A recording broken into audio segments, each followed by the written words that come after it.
Las Guayabas, Guavas. They emerged from a fig orchard and continued through a pear grove. When they came into a clearing, they saw Senor Rodriguez waiting with a lantern by the barn doors. They hurried inside. Pigeons fluttered in the rafters. Their wagon was waiting, surrounded by crates of green guayabas. Did Marisol come? Asked Esperanza, her eyes searching the barn. I could tell no one about your departure, said Senor Rodriguez. When the time is right, I will tell her that you looked for her and said goodbye. Now we must hurry. You need the protection of darkness.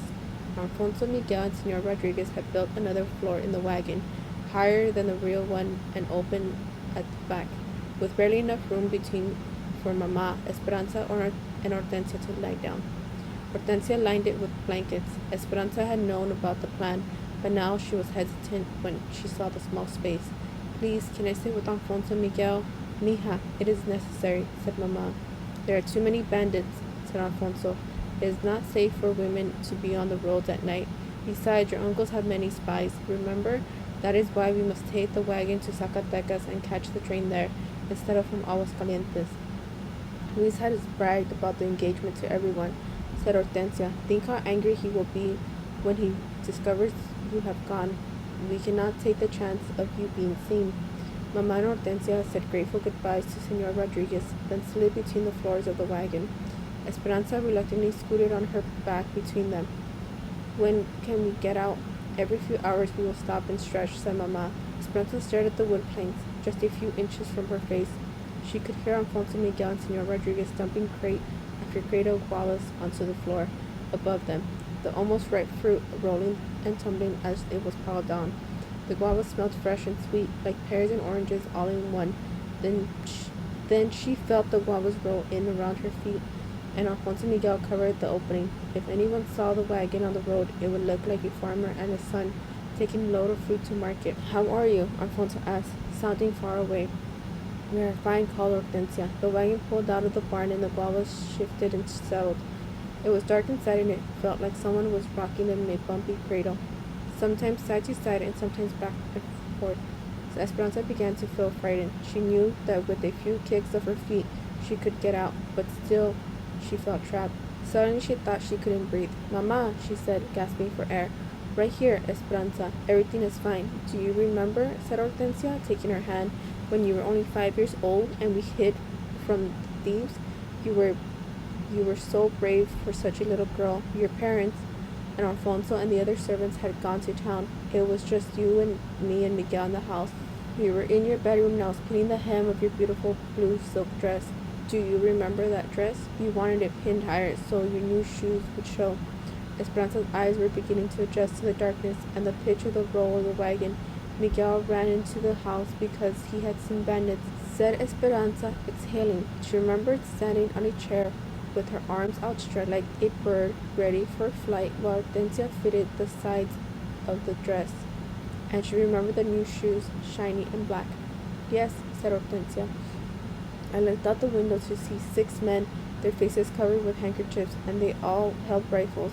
They were renegades, who thought they had permission to steal from the rich and give to the poor. But they didn't always give to the poor, and they sometimes killed innocent people. We hid under the bed, said Esperanza, and we pulled down the bed covers so they couldn't see us. She remembered staring straight up at the bed boards, much like the boards enclosing them in the wagon now. She took another long breath. What we didn't know was that Miguel had a big field mouse in his pocket, said Hortensia. Yes, he was going to scare me with it, said Esperanza. The wagon creaked and swayed. They could hear Alfonso Miguel murmuring above them. The persistent smell of the guavas filled their noses. Esperanza relaxed a little. Hortensia continued. The men came into the house, and we could hear them opening cupboards and stealing the silver. Then we heard them climb the stairs. 2 men came into the bedroom, and we saw their big boots through the crack in the bed cover. But we didn't say a word. Until a pin poked me, and I moved my leg and made a noise. I was so frightened they would find us, said Hortensia. But Miguel pushed the mouse out from under the bed, and it ran around the room. The men were startled but started laughing, and then one of them said, It was just a raton. We've got plenty. Let's go. And they left, said Esperanza. Mama said they took almost all of the silver, but Papa and I only cared that all of you were safe. Do you remember how Papa said that Miguel was very smart and brave and asked him what he wanted for protecting you, his most prized possession. Esperanza remembered. Miguel wanted to go on a train ride. Hortensia started to hum softly. Mama held Esperanza's hand. Miguel's reward, that day-long train ride to Zacatecas, seemed like yesterday. Miguel had been 8 and Esperanza 5.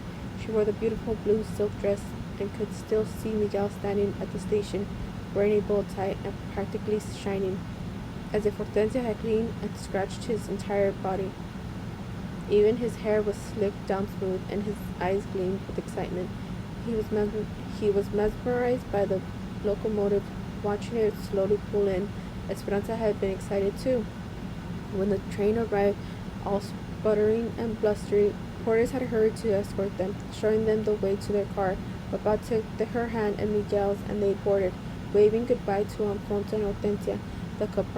The compartment had seats of soft leather, and she and Miguel had bounced happily upon them.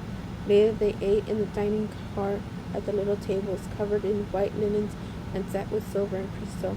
When the waiter came and asked if there was anything he could bring them, Esperanza said, "Yes, please bring lunch now." The men and women dressed in their hats and fancy clothes smiled and chuckled. Must have looked like a doting father and 2 privileged children. When they arrived in Zacatecas, a woman wrapped in a colorful rebozo, a blanket shawl, boarded the train selling mangoes on a stick. The mangoes were peeled and carved to look like exotic flowers. Papa bought one for each of them. On the return ride, she and Miguel, with their noses pressed against the window and their hands still sticky from the fresh mango, had waved to every person they saw. The wagon jostled them now as it hit a hole in the road. Esperanza wished she could get to Zacatecas as fast as she had that day on the train instead of traveling on back roads, hidden in a slow wagon. But this time she was buried beneath a mountain of guavas and could not wave to anyone. There was no comfort, and there was no papa. Esperanza stood at the station in Zacatecas, tugging at the second-hand dress.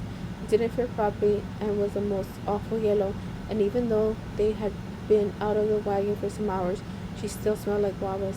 It had taken them 2 days to arrive to Zacatecas, but finally, that morning, they left the wagon, hidden in the thickest of shrubs and trees, and walked into town.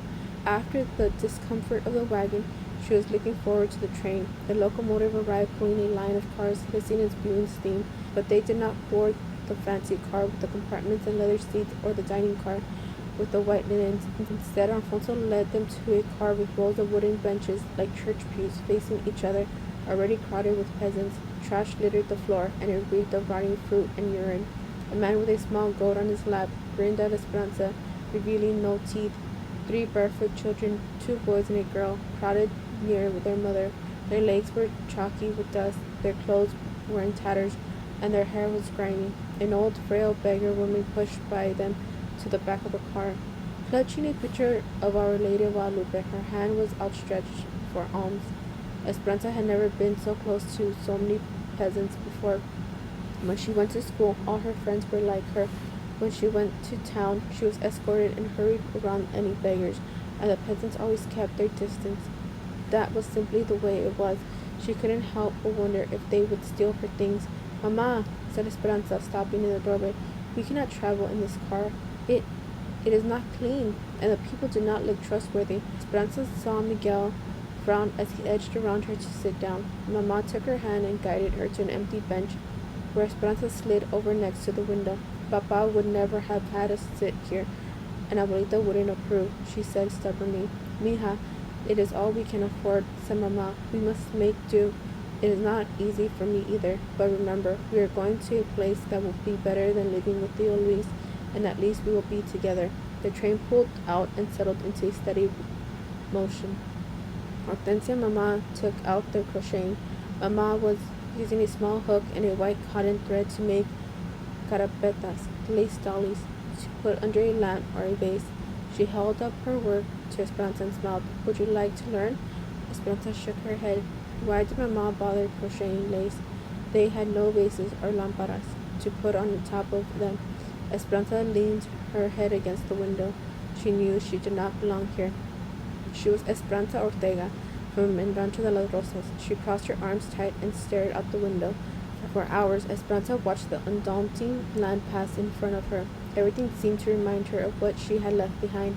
The nopales reminded her of Abuelita, who loved to eat the prickly pear cactus sliced and soaked in vinegar and oil. The dogs from small villages that barked and ran after the train reminded her of Marisol, whose dog, Captain, chased after trains the same way. Every time Esperanza saw a shrine decorated with crosses, flowers, and miniature statues of saints next to the rails, she couldn't help but wonder if it had been someone's father who had died on the tracks, and if somewhere there was another girl who missed him too. Esperanza opened her valise to check on the doll, lifting it out and straightening her clothes. The barefoot peasant girl ran over. Mona, she said, and reached up to touch the doll. Esperanza quickly jerked it away and put it back in the valise, covering it with the old clothes. Mona, Mona, said the little girl, running back to her mother, and then she began to cry. Mama and Hortensia both stopped their needles and stared at Esperanza. Mama looked across at the girl's mother. I am sorry for my daughter's bad manners. Esperanza looked at Mama in surprise. Why was she apologizing to these people? She and Mama shouldn't even be sitting in this car. Hortensia looked from one to the other and excused herself. I think I will find Alfonso and Miguel and see if they bought tortillas at the station. Mama looked at Esperanza. I don't think it would have hurt to let her hold it for a few moments. Mama, she is poor and dirty, said Esperanza. But Mama interrupted. When you scorn these people, you scorn Miguel, Hortensia, and Alfonso, and you embarrass me and yourself. As difficult as it is to accept, our lives are different now. The child kept crying. Her face was so dirty that her tears washed clean streaks down her cheeks. Esperanza suddenly felt ashamed, and the color rose in her face, but she still pushed the valise farther under the seat, their feet, and turned her body away from Mama. Esperanza tried not to look back at the little girl, but she couldn't help it. She wished she could tell the little girl's mother that she had always given her toys to the orphanage, but that this doll was special. Besides, the child would have soiled it with her hands. Mama reached in her bag and pulled out a ball of blanket yarn. Esperanza, hold out your hands for me. She raised her eyebrows and nodded toward the girl. Esperanza knew exactly what Mama intended to do. They had done it many times before. Mama wrapped the yarn around Esperanza's outstretched hands about 50 times until they were almost covered. Then she slipped a string of yarn through the middle of the loop and tied a tight knot before Esperanza removed her hands. A few inches below the knot, Mama tied another snug knot around all the yarn, forming a head. Then she cut the bottom loops, separated the strands into sections, and braided each section into what looked like arms and legs. She held the yarn doll up, offering it to the little girl. She ran to Mama, smiling, took the doll, and ran back to her own mother's side. The mother whispered into the girl's ear. Shyly, she said, Gracias, thank you. De nada, you're welcome, said Mama. The woman and the children got off the train at the next stop. Esperanza watched the little girl stop in front of their window, wave to Mama, and smile again. Before she walked away, she made the yarn doll wave goodbye too. Esperanza was glad the little girl got off the train and took the silly yarn doll with her. Otherwise, she would have been reminded of her own selfishness and Mama's disapproval for miles to come. Pliteca, pliteca, pliteca. The sound of the locomotive was monotonous as they traveled north, and the hours seemed like Mama's never-ending ball of thread unwinding in front of them. Each morning, the sun peeked over one spur of the Sierra Madre, sometimes shining through the pine trees. In the evening, it set on the left, sinking behind another peak and leaving pink clouds and purple mountains against the darkening sky. When people got on and off, Esperanza and the others changed their seats. When the car filled up, they sometimes stood. When the car was less crowded, they put their valises under their heads and tried to sleep on the benches. At every stop, Miguel and Alfonso hurried off the train with a package. From the window, Esperanza watched them go to a water trough, unwrap an oilcloth, and dampen the bundle inside. Then they would wrap it in the oilcloth again, board the train, and put it carefully back into Alfonso's bag. What is in there? Esperanza finally asked Alfonso as the train pulled away from yet another station. He smiled and knowing looked passed between him and Miguel. Esperanza was annoyed with Alfonso for taking the package on and off the train without telling her what was inside. She was tired of Hortensia's humming and weary of watching Mama crochet, as if nothing unusual were happening to them. But most of all, she was bored with Miguel's constant talk about trains. He chatted with the conductors. He got off at every stop and watched the engineers. He studied the train schedule and wanted to report it all to Esperanza. He seemed as happy as Esperanza was irritable. When I get to California, I'm going to work for the railroad, said Miguel, looking anxious towards the horizon. They had spread pieces of brown paper in their laps and were eating pepinos, cucumbers sprinkled with salt, and ground chilies. I'm thirsty. Are they selling juice in the other car? Asked Esperanza. I would have worked at a railroad in Mexico, continued Miguel, as if Esperanza had not tried to change the subject. But it is not easy to get a job in Mexico. You need una planaca, a lever to get a job at the railroad. I had no connections, but your father did. Since I was a small boy, he gave me his word that he would help me, and he would have kept his promise. He always kept his promises to me. At the mention of Papa, Esperanza felt the sinking feeling again. She looked at Miguel. He quickly turned his head away from her and looked hard out the window, but she saw that his eyes were damp. She had never thought about how much her Papa must have meant to Miguel. It dawned on her that even though Miguel was a servant, Papa may have thought of him as the son he never had. But Papa's influence was gone. What would happen to Miguel's dreams now? And in the United States, she asked quietly, I hear that in the United States, you do not need una planaca, that even the poorest man can become rich if he works hard enough. They had been on the train for 4 days and nights when a woman got on with a wire cage containing 6 red hens. The chickens squawked and cackled, and when they flapped their wings, tiny russet feathers floated around the car. The woman sat opposite Mamá and Hortensia, and within minutes she had told them that her name was Carmen, that her husband had died and left her with 8 children, and that she had been at her brother's house helping his family with a new baby. Would you like dulces, sweets? Asked Esperanza, holding open a bag. Esperanza looked at Mamá, who smiled and nodded her approval. Esperanza hesitantly reached inside and got a square of coconut candy. Mamá had never permitted her to take candy from someone she didn't know before, especially from a poor person. Señora, why do you travel with the hens? Asked Mamá. I sell eggs to feed my family. My brother raises hens, and he gave these to me. And you can support your large family that way? Asked Hortensia. Carmen smiled. I am poor, but I am rich. I have my children, I have a garden with roses, and I have my faith and the memories of those who have gone before me. What more is there?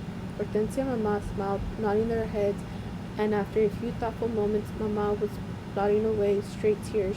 The 3 women continued talking as the train passed fields of corn, orange orchards, and cows grazing on rolling hills. They talked as the train traveled through the small towns, where peasant children ran after the caboose just for the sake of running. Soon Mamá was confiding in Carmen, telling her all that had happened with Papa and Tio Luis. Carmen listened and made chuckling noises like one of her hens, as if she understood Mamã's and Esperanza's problems. Esperanza looked from Mamá to Carmen to Hortensia. She was amazed at how easily Carmen had plopped herself down and had plunged into intimate conversations. It didn't seem correct somehow. Mamá had always been so proper and concerned about what was said and not said. In Aguascalientes, she would have thought it was inappropriate to tell an egg woman her problems, yet now she didn't hesitate. Mamá, whispered Esperanza, taking on a tone she had heard Mamá use so many times. Do you think it is wise to tell a peasant our personal business? Mamá tried not to smile. She whispered back, It is all right, Esperanza, because now we are peasants too. Esperanza ignored Mamã's comment. What was wrong with her? Had all of Mamã's rules changed since they had boarded the train? When they pulled into Carmen's town, Mamá gave her 3 of the beautiful lace carpetas she had made. For your house, she said. Carmen gave Mamá 2 chickens in an old shopping bag that she tied with string. For your future, she said. Then Mamá, Hortensia, and Carmen hugged as if they had been best friends forever. Buena suerte, good luck, they said to one another. Alfonso and Miguel helped Carmen with her packages and the cage of chickens. When Miguel got back on the train, he sat next to Esperanza near the window. They watched Carmen greet her waiting children, several of the little ones scrambling into her arms. In front of the station, a crippled Indian woman crawled on her knees, her hand outstretched toward a group of ladies and gentlemen who were finely dressed in clothes like the ones that used to hang in Esperanza's and Mamã's closets. The people turned their backs on the begging woman, but Carmen walked over and gave her a coin and some tortillas from her bag. The woman blessed her, making the sign of the cross. Then Carmen took her children's hands and walked away. She has 8 children and sells eggs to survive. Yet when she can barely afford it, she gave your mother 2 hens and helped the crippled woman, said Miguel. The rich take care of the rich, and the poor take care of those who have less than they have. But why does Carmen need to take care of the beggar at all? Said Esperanza. Look, only a few yards away is the farmer's market with carts of fresh fruit. Miguel looked at Esperanza, wrinkled his forehead, and shook his head. There is a Mexican saying, full bellies and Spanish blood go hand in hand. Esperanza looked at him and raised her eyebrows. Have you never noticed, he said, sounding surprised. Those with Spanish blood, who have the fairest complexions in the land, are the wealthiest. Esperanza suddenly felt guilty and did not want to admit that she had never noticed, or that it might be true. Besides, they were going to the United States now, and it certainly would not be true there. Esperanza shrugged. It is just something that old wives say. No, said Miguel, it is something the poor say.